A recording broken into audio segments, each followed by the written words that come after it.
everybody has this misconception that a lab-grown diamond isn't a diamond, right? But it is. You still get all the classes you do like you would in a normal diamond, you get in a lab-grown diamond, and you still get a certificate of authenticity, right? And they do still work out quite pricey. Obviously, not as much as a diamond, but it still costs you a pretty penny. Anele and the club on 947. So, both this happened to Cindy and I's friends, where they find out that their ring is not real. I stick to my two points. One of them is that I don't think men set out from word go to give you a fake ring, right? So you're saying?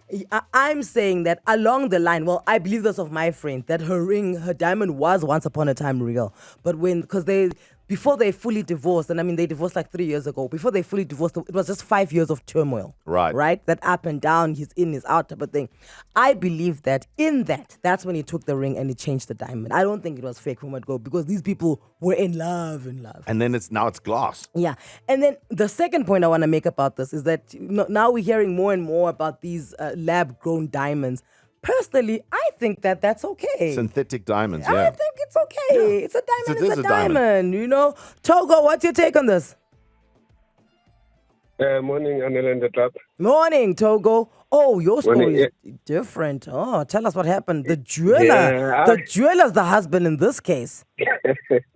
I bought a diamond ring for my wife 2016 for our wedding. And then, I only found out, we became separated. My wife threw the ring away. Yeah. I was not aware. So when I cleaned in the house, got the ring, and I said, why not?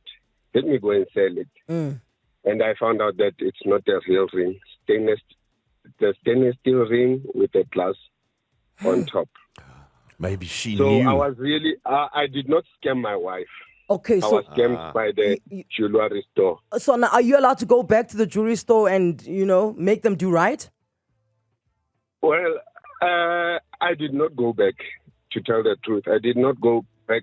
Actually, at the time, I did not even care. But then it pained me that I spent a lot of money on a diamond ring, and then to find out that it's not worth even 100 rand when I resell it. But now my cry is, how do we make sure that this doesn't happen, right? Like when I do buy a ring from somewhere, if the jeweler's the one scamming me, who do I take it to make sure that the jeweler's not scamming me? I suppose you can get it evaluated somewhere else, but that's one of the reasons they say use a reputable jeweler. Oh. That's part of the conversation there. Togo, you were really cleaning the house, eh? Excuse me? You were cleaning the house and you found the ring. Yes, when I found the ring, she threw it away, yeah. Where did you find it? Where did she throw it away? In the bin? I found it in the pipe, in the toilet. Oh, she actually tried to flush it, and then it got stuck in the trap. It stayed down, it never went. Oh, okay. And she told you this. That's why you were then looking in the pipes. She never told me. Yeah. He was fixing the pipe, and then he found the ring. I found the ring. And the ring, I actually bought the ring from a well-known jewelry store. So. Which one? Stens. Bunny? Stens. Oh. Hey. Yeah. Hey. Okay. Okay, Togo. Okay. Sometimes it's a game of pressure. You get pressured by something that is 200,000-300,000. The guy can't afford it. He's probably gonna swap it out. Oh my goodness, guys! Rattling marriage is on a Monday. Now everyone is gonna be nar, guys, for the whole week, and it's still January. The wedding ring is more a symbol. So if he had told me that he can't afford it, I would have been okay with glass or whatever the case may be. I don't think this would have been an issue for me at all. I think it's the deception more than anything else. That's what I'm saying. That's what Cindy also said. Yes, it's the deception. It's the deception. And also, once again, if he's saying, babe, I'm not going to buy you like a real diamond. I'm going to have those like factory-made ones, those lab ones. It's still a pretty ring and it's there. And really, it's a symbol. You don't necessarily want to go around with your finger being worth 4 million rand anyway. Do you know what I'm saying? Well, that would be my thing. I wouldn't want that. My thing. But hey, this is me. Liam, good morning. Good morning, guys. How's everybody doing? We are great, Liam. You want to bring a bit of academia into this conversation? No, not at all. I'm by no means an expert, but last year, September, I got engaged, and going through the whole ring process, I decided to do a lab-grown diamond with my fiance's approval, that is. And everybody has this misconception that a lab-grown diamond isn't a diamond, right? But it is. You still get all the classes you do like you would in a normal diamond, you get in a lab-grown diamond, and you still get a certificate of authenticity, right? And they do still work out quite pricey. Obviously, not as much as a diamond, but it still costs you a pretty penny. Some of them are not near perfect. Most of them are near perfect, right? Obviously, the more expensive ones are.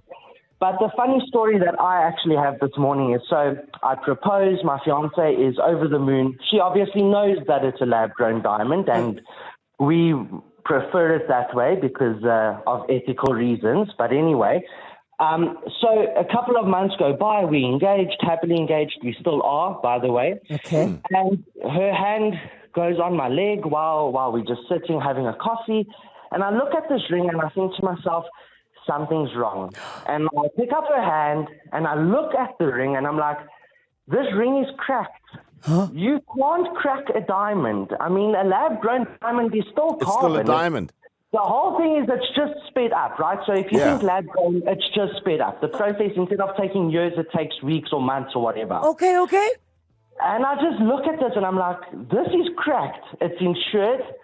I've got the letter of authenticity. I went to a very, very well-known jeweler and I thought to myself, this is not their fault. This is, I don't know what happened. What's going on? My fiance's face drops. She just looks at me and her face is white. And then upon closer inspection, I think to myself, no, let me try and put it under water or try and clean it or whatever. Needless to say, it wasn't cracked. Long story short, when we actually thought of it, so after I cleaned it, it was actually a piece of tissue paper that had gotten hard on the ring. And then my fiance says to me, oh, do you know what actually happened? I was washing my hands yesterday, and I used kitchen towel to dry off my hands, and it must have gotten hard on the diamond and a little piece. So needless to say, the diamond is still perfect. We happily engaged, and the diamond isn't cracked.